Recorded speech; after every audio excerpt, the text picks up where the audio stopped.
Hi, Emilie. Have you come down off your natural high after publishing your book yet? Yes, I have, very quickly, Beverley, because life goes on and there are many things to take care of, to be taken care of. And I've started writing a new book, planning our retreat in September. And yeah, well, you know how it is. You can't stay floating in the sphere too long. Oh my God, that's incredible that you're writing again, but I guess you're in that zone and the information's been downloaded. And before we even think about the next book, because last time we chatted about possibly discussing the chapters or going in deeply, but could you please tell us who are the 9 White Sisters of Atlantis? Yes, with pleasure. So the 9 White Sisters of Atlantis are the 9 galactic emanations. So those beautiful beings were present at the late Atlantis mostly. Well, actually already in the Lemurian realm, and then Atlantean time was the more dominant time where they were operating in the White Temple and performing healing, quantum healing, and you would say energy upgrade on those who were in need.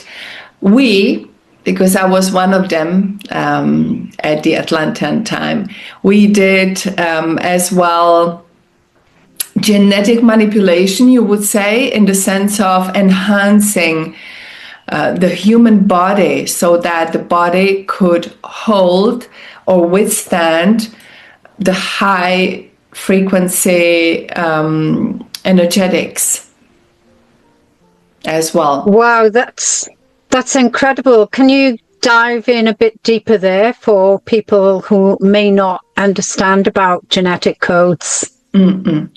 So you would say the higher the consciousness, the higher the frequency, or I would say the higher the oscillation of our protons, which means lighter, the lighter we are, the more the body, the physical body, which is of the earth, which is mineral structure, there needs to be an adjustment for that. So if you imagine the Earth's frequency has a certain level, so do we, the ones who live on Earth. Now, when we are raising in our consciousness, when we are raising in our light, holding more light, we are also raising our ability to work with that light, to be more sovereign, to be more informed and wise, becoming more of that galactic being and contributing to the cosmic field of harmony. So the lighter you are, which means also you have less of that trauma imprint within you, within your cellular memory. The body has to adapt to that or adjust to that. And if we are raising our frequency too fast, the body can suffer. We probably know, we all have that experience, and maybe your listeners as well, when the body suddenly decides to hurt certain places. And it's not always because there is a specific cause. Sometimes it's just because there is an upgrade in frequency. I don't know if that explained your question. Yeah, so I think that people will get an understanding from it. Maybe you can explain it better by talking about the DNA transmissions that you say in the front of your book, that everybody reading it will embody these transmissions of light through the reading and the meditations. Yes, so the book is a living transmission, which means that there is a frequency encoded in the words and in the writing, in the messages. So when reading the book, and it's not just the Reset, there are many books throughout history. We call them sacred teachings or sacred books, sacred writings that have that ability, that they activate your own memory, your own coding in your own template. And, you know, it's just to be simple, to give a simple explanation. It's kind of like a activation of that remembrance, what we are, who we are, and how we can go forward, and also how to disentangle, neutralize that residue of trauma that has been with us for certain amount of time. So this remembrance is mostly subconscious. There is a big conscious part of that where we give permission by reading the book or by resonating mentally with that, what's written. The codes can activate within us, within the subconscious part of our being. Right. Was that simpler? It was, yes. And can anybody who reads the book expect to receive a transformation? Or do you have to have an open mind and heart, for example? Yes, you do have to have open mind and heart. But if you keep reading the book, you cannot not have open mind and heart. I mean, you can, if you purchase the book, you look into, you say, well, no, this is not for me. Well, then it's not going to really, activate you much. So yes, of course, if you keep reading and it keeps resonating with you, you will get an activation. That is given. Yeah. So I know you gave the book in its early stages before you published to clients and to your close circle. Have any of them received or experienced unexpected insights, emotional releases, synchronicity, or any other shifts while reading the book? Yes, so I did not give a book before published to anybody, but I had long before, for a year, around a year, I had one-to-one sessions with my clients on the Reset, and also a 9-week program, which has finished a couple of months ago. And there are enormous shifts and incredible return I have from people who usually, the effect they all agree upon is that sense of detachment, incredible sense of detachment from the usual triggers or usual unsettling anxiety or so, what can, is sign of a trauma residue. So that one is consistent detachment, the pleasant detachment. And then there are unforeseen results where people come back and say, wow, this and this happened. I don't have that anymore. I don't have this fear anymore. And it can be only the reset because I've had it for half of my life or the whole life of mine. So, and when we work specifically on a specific trauma residue, then it's gone. Then the trigger is gone, just gone. And sometimes people don't even remember that we have, that we work with that trauma. They say, oh, did I have that? Yeah.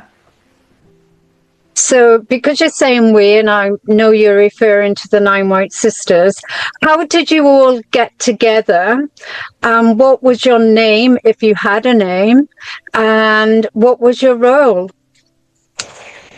Yes, so they came, I knew since the beginning, almost since the beginning of my life, that I have, that I'm accompanied, that I have my guides, and, I always been guided in a very high frequency manner. I can see it now, but I didn't know who they were, and the answer never came really. It was almost like when I asked, they said, well, one day you will know. I've been told many, many years ago that I came to Earth as one of 9 in a group of 9, and I'm the only one incarnated. And I didn't get more information about that. And the spring equinox last year, 25, they showed themselves, they introduced themselves as 9 galactic emanations, and specifically 9 White Sisters of Atlantis. And they say it's easier for us, for me and for everyone else, to relate to beings who actually in a way walk the earth. And they work with the energy of their respective galaxies. So 9 galaxies. So I was one of them, and I knew very quickly which one. My name is Ipa Alakena, or shortened Akena. This is also who wrote the book, Akena. And it's a galactic name. So that has been given to me prior their entrance. Wow. What was that like to meet your galactic self? And what did you look like, and how did you feel? So it was mesmerizing, at the same time natural. As when writing the book, or every time I communicate with the sisters, I am both. So I am Emilie here in the human form, and I am Akena. I am one of them.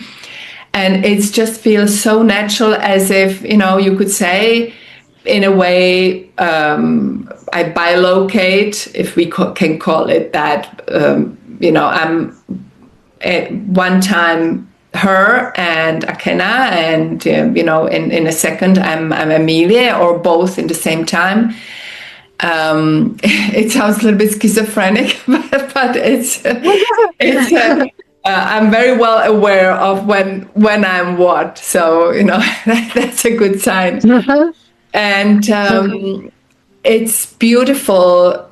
It's very humbling experience, because when I'm her, I am obviously, very wise and very, very high frequency, because the sisters we were half, you would say, extraterrestrials and half humans. We had abilities which human-based beings did not have. And it's humbling because here in this existence as Emilie, I'm very human. And I had to adjust, and I have to, adjust to that I do have thoughts and doubts and way of being as, all other humans. While me as Akena, there is not such issues, there is really a completely different way of beingness. So I'm learning, but I had to come to terms that as human, I will remain human. And there is a reason why I am that. So I cannot be completely her. Yeah, it's funny when you said schizophrenic, because I was a psychiatric nurse in my former lifetime. And because since a child, I used to download, my divine team, talk to the angels and so forth. And when I started work, and my mother was clairvoyant as well. And I pulled one of the psychiatrists aside and said, can you interview my mother and I to check whether we're schizophrenic or not? Because I hear a few patients talking to God and the angels, and I do that. So, yeah, I was curious how it goes. And because I guess there's a lot of trending, well, it was a few years ago, about parallel lives and how you could walk through the veil, because you mentioned the veil, and see what your parallel life looks like. So for people reading the book, a lot of people now are stuck. They feel lost, they feel confused, especially with this high energy, those who are sensitive souls. What advice can you give them? That's a really good question. So I have really what I see with the people I work with, my clients as well, and when I tune in, when I connect with the sisters, it's really the I don't like the word, but it is the discipline or diligence in tuning in to your heart. Because through your heart, you have the direct connection with your higher self, with your soul, with the source. So really not giving your power or sovereignty to anything else. And of course, you can communicate with the sisters and your guides and any other light beings, which is always beneficial. If you're well tuned with them. But they say through your heart, you empower yourself because you are in direct merge with your higher self.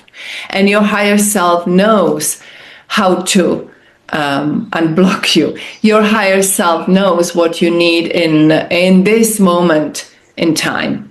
So it's a really good practice to do that every day, especially in those times, in these times. Connect with your heart, through your heart, with your higher self. And just posing the intention. You don't even have to know how to do it. You just feel and sense your heart. You connect with the center of your heart. You can, if you want to, find the sacred space of your heart and ask to merge with your higher self. So that is the fastest way to get unstuck. So would you recommend any breathing or any meditations that you have to get people in that state? Because for complete beginners, I know they would struggle.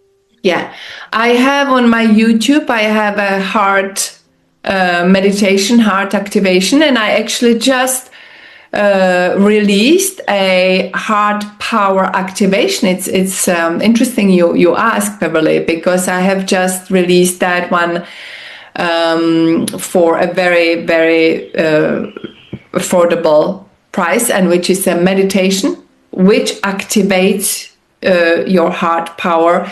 And it comes with a protocol. It comes with PDF explaining how you can use your heart power and how to tune in. And the meditation is described there as well.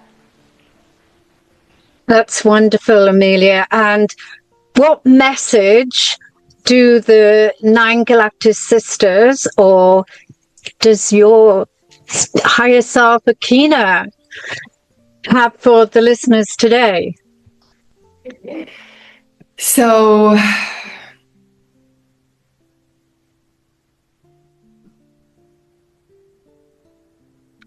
well, it's always a similar message, actually, when asking for a specific message for the listeners is, and it seems that it's a very important one because it's repeating itself, is do not take yourself too seriously, because that is lowering your vibration.